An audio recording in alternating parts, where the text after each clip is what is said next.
Hello बच्चों, क्या हाल चाल? सब ठीक ठाक। तो आज हम लोगों का जीव विज्ञान क्लास 9 का सेकेंड लेसन है उत्तक। ठीक है, उत्तक है, समझते हैं उत्तक क्या होता है।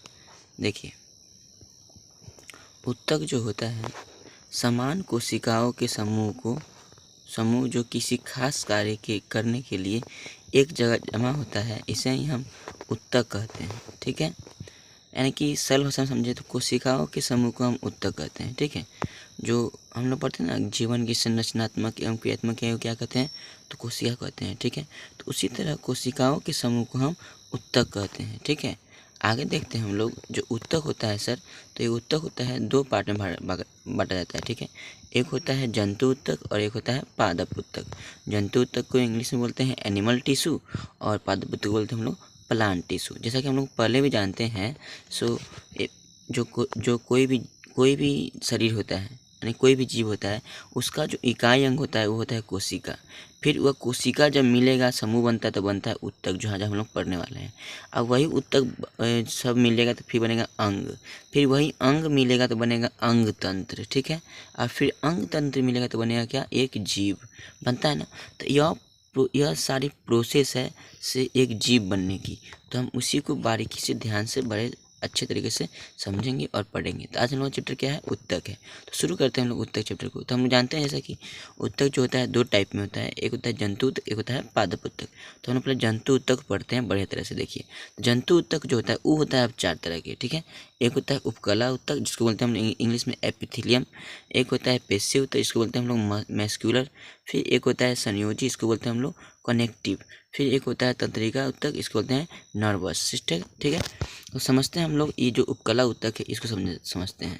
देखिए, बड़े ध्यान समझिएगा, तब जाकर समझ में आप लोगों को बहुत ही ज़्यादा मजा आएगा। देखिए, उपकला जो उत्तक है, देखिए यह उत्तक हमारे शरीर के बाहरी एवं भीतरी परत बनाने का काम करता है। ठीक है, यह जो उत्तक होता है ना, उत्तक क्या होता है, बाहरी एवं भीतरी। जैसे कोई भी अंग है, जैसे कि आमाशय है ना, ये आमाशय है, या कोई शरीर का त्वचा, इसे कोई भी अंग है, तो इसका जो बाहरी जो अंग है, ये बाहरी जो लेयर होता है, बाहरी लेयर, ठीक है, वो बनता है उपकला उत्तक से। कौन उत्तक से?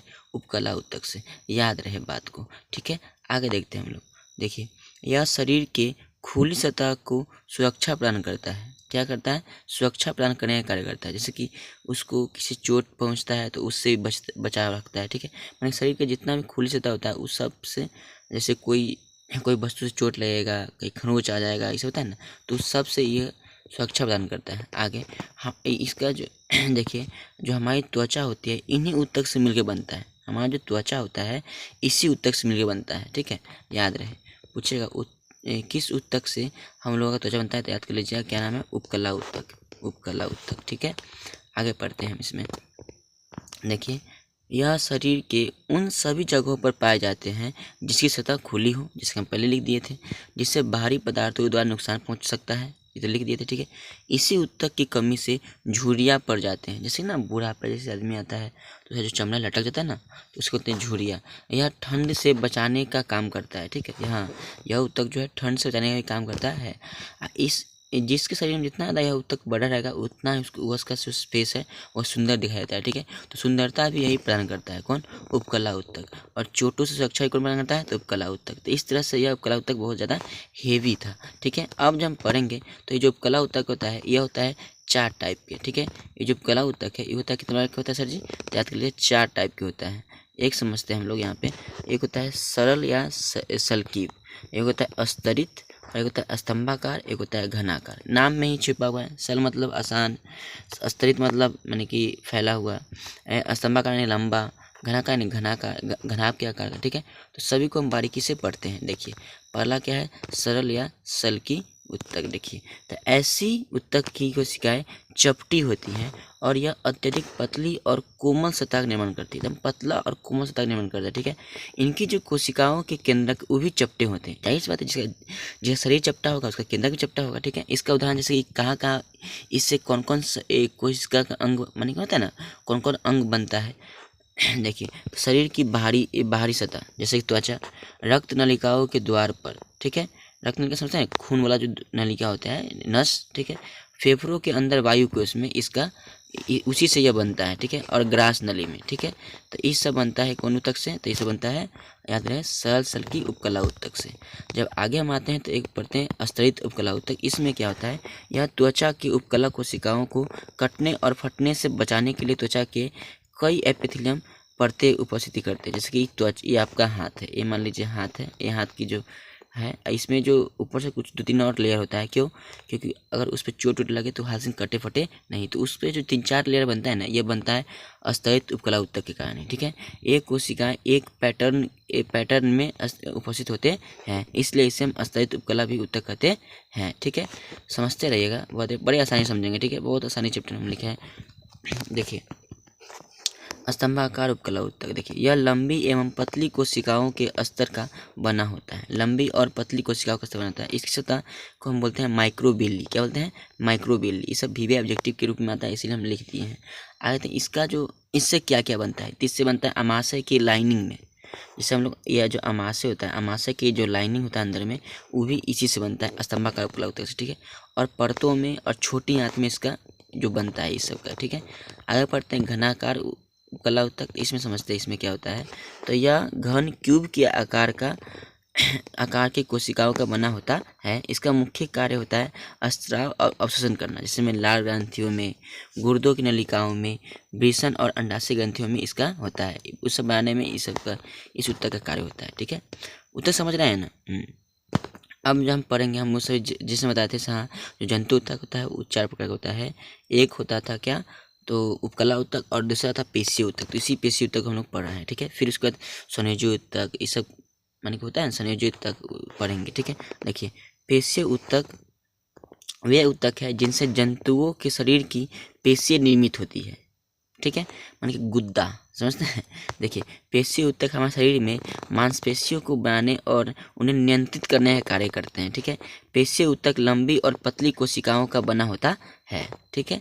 समझते रहिएगा बात। आगे देखते हैं, पेशीय ऊतक संकुचन के गुण के कारण अंगों में गतिविधि प्रदान करते हैं, ठीक है। संकुचन गुण का याद कर लीजिएगा, अंगों में क्या गतिविधि प्रदान करते हैं। इन्हीं पेशियों में विशेष प्रकार की प्रोटीन होती है, जिसे संकुचनशील प्रोटीन भी कहते हैं, ठीक है। इसी के कारण संकुचन और शीतलन रिलैक्स की गति उत्पन्न होती है। किसके कारण? पेशीय ऊतक के कारण, सर, ठीक है। तो ये बहुत ज़्यादा वीवीआई। देखिए, आगे जब पढ़ेंगे हम लोग संकुचन के बारे में, पेशी ऊतक के बारे में, तो ये जो होता है 3 टाइप में होता है। एक होता है रेखीय, एक होता है अरेखीय, एक होता है हृदय, ठीक है। तो रेखीय का एक और नाम है कंकाल, ऐसी का नाम है एक और स्वैच्छिक, अरेखीय का नाम है चिकनी, और एक का नाम है अस्वैच्छिक, ठीक है। ठीक है, तो इस सब का नाम अलग अलग क्यों है, तो इसको भी हम लोग पढ़ेंगे तो जान लेंगे। देखिए, पहला है क्या, अरेखित पेशी, है ना। तो देखते हैं अरेखित पेशी किसके। देखिए, ये पेशियाँ नेत्र के आइरिस में, वृषण और उसकी नलिकाओं में, मूत्रवाहिनी और मूत्राशय में, रक्तवाहिनियों में पाई जाती है, ठीक है। आगे समझते हैं हम लोग। इस समय यहाँ देखिए, यहाँ बहुत सारा चीज़ हम लिखे हुए हैं। देखिए यहाँ पे, सो यह जो पार्ट है, और यहाँ पे इसको बोलते हैं फाइब्रिल, ये है केंद्रक, यहाँ पर हो गया, और ये हो गया साइकोप्लाज्म, ठीक है। आगे पढ़ते हैं हम लोग रेखित पेशी। इसमें क्या होता है, ये पेशियाँ जंतु के कंकाल से जुड़ी होती है, और इनमें ऐच्छिक गति होती है, इसलिए बोलते हैं ऐच्छिक गति, ऐच्छिक पेशी बोलते हैं ना। देखिए, और यह कंकाल से जुड़े होते हैं ना, इसलिए बोलते हैं कंकाल पेशी भी इसे कहते हैं, ठीक है। तो सारी बातें हम इसमें ही लिखती हैं ताकि आप लोगों को दिक्कत थोड़ी भी नहीं हो पढ़ने में। देखिए, यह जो पेशी है, यह पेशी शरीर के बाहु, पैर, गर्दन आदि में पाई जाती है। देखिए, यहाँ पे जो दिया है, यह मायोफाइलमा, यह सारकोलन, यहाँ पे है केंद्रक, यहाँ पे गाढ़ी पट्टियाँ, और यहाँ पे हल्की पट्टियाँ, ठीक है।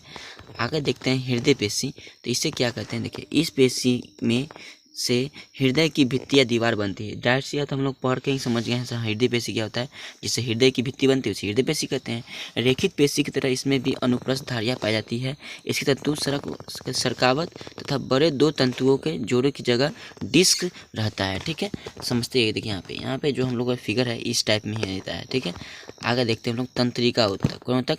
तंत्रिका ऊतक। जैसे मैंने बताते हैं, हाँ, से ऊतक जंतु ऊतक वो होता है 4 प्रकार के। एक होता है उपकला ऊतक, फिर था क्या, तो पेशीय ऊतक, और फिर तंत्रिका ऊतक, और एक संयोजी ऊतक। तो तंत्रिका ऊतक पर हम लोग चले आए हैं, देखते हैं। देखिए, जंतुओं का शरीर मस्तिष्क, मेरुरज्जु तथा तंत्रिकाएं ऊतक बने होते हैं। तंत्रिका ऊतक संवेदना को शरीर के एक भाग से दूसरे भाग में भेजने का कार्य करती है। जैसे कि कहीं भी शरीर में कोई भी घटना हुआ, कुछ भी हुआ, तो उसको यहाँ से वहाँ तक फैलाने में इसी तंत्रिका ऊतक का कार्य होता है। इसके कुछ पार्ट है, डेंड्राइन, टेंड्रन, साइटोन, केंद्रक, ये सब है ना, यही तंत्रिका ऊतक हम लोगों का। एक्सॉन, न्यूक्लियोलस, यहाँ बहुत सारे है ना, मज्जा, आज तो ये सब है। तो इस सब को परीक्षा में पूछा जाता है, तो इसका आप एक तरह से फिगर बनाकर लिख सकते हैं। आगे देखते हैं, इसमें तंत्रिका ऊतक की इकाई न्यूरॉन या तंत्रिका कोशिका होती है, यानी इसको बोलते हैं नर्वस सिस्टम या नर्वस सेल। ठीक है, एक कोशिकाएं साइटन होती है, कोशिका प्रबंध या टेंड्रन भी होते हैं। आगे बढ़ते हैं, इसमें सिनेप्स। देखिए, सिनेप्स क्या होता है, एक न्यूरॉन के एक्सॉन के अंतिम छोर की शाखाएं दूसरे न्यूरॉन के डेंड्राइन से जुड़कर सिनेप्स बनाती है। इसे हम कहते हैं आवेगीय संचार एक्सॉन कहते हैं। जैसे देखिए यहाँ पे देखिए दो तंत्रिकाएं मिल रहा है, दो तंत्रिकाएं। देखिए, ये तंत्रिका एक हुआ और एक इसका जो जड़ है, ये दोनों मिला, तो यहाँ पे ये दोनों मिल रहा है ना, तो इसे बोलते हैं हम लोग एक्सॉन। क्या बोलते हैं, एक्सॉन। ठीक है, सिनेप्स क्या बोलते हैं, सिनेप्स। देखते हैं आगे, संयोजी ऊतक पर हम लोग आ चुके हैं। ऐसे ऊतक जो शरीर के विभिन्न अंगों को एक दूसरे के साथ जोड़ते हैं उसे हम संयोजी ऊतक कहते हैं। ठीक है, क्या कहते हैं, संयोजी ऊतक कहते हैं। अभी सर ये होता है 5 प्रकार के। एक होता है अस्थि, और एक होता है उपास्थि, एक होता है लिंगामेंट, एक होता है टेंडन, और एक होता है रक्त। ठीक है, तो हम बड़े बारीकी से इसको समझेंगे, बड़ा पेचीदा चैप्टर है, तो पेचीदा चैप्टर को हम भी छोड़ेंगे नहीं। देखिए, अस्थि क्या होता है, ये जो अस्थि है, ये अस्थि होता है क्या इसे। देखिए, अस्थि एक प्रकार का संयोजी ऊतक होता है, यह शरीर के प्रोटेक्शन और मूवमेंट प्रदान करती है। ठीक है, अस्थि। देखिए, इसमें आरबीसी, डब्ल्यूबीसी फॉर्मेशन करने का काम करता है। सर ये आरबीसी और डब्ल्यूबीसी क्या होता है, इसको हम आगे बताएंगे। ठीक है, देखिए, बोन अपने अंदर मिनरल्स के स्टोर करने का कार्य करती है। ठीक है, बोन, हड्डियाँ। ठीक है, आगे देखिए, आगे हम लोग जब पढ़ेंगे तो इसमें देखते हैं कैल्शियम और फास्फोरस को मिला के बनता है क्या, हड्डी। क्या होता है, हड्डी।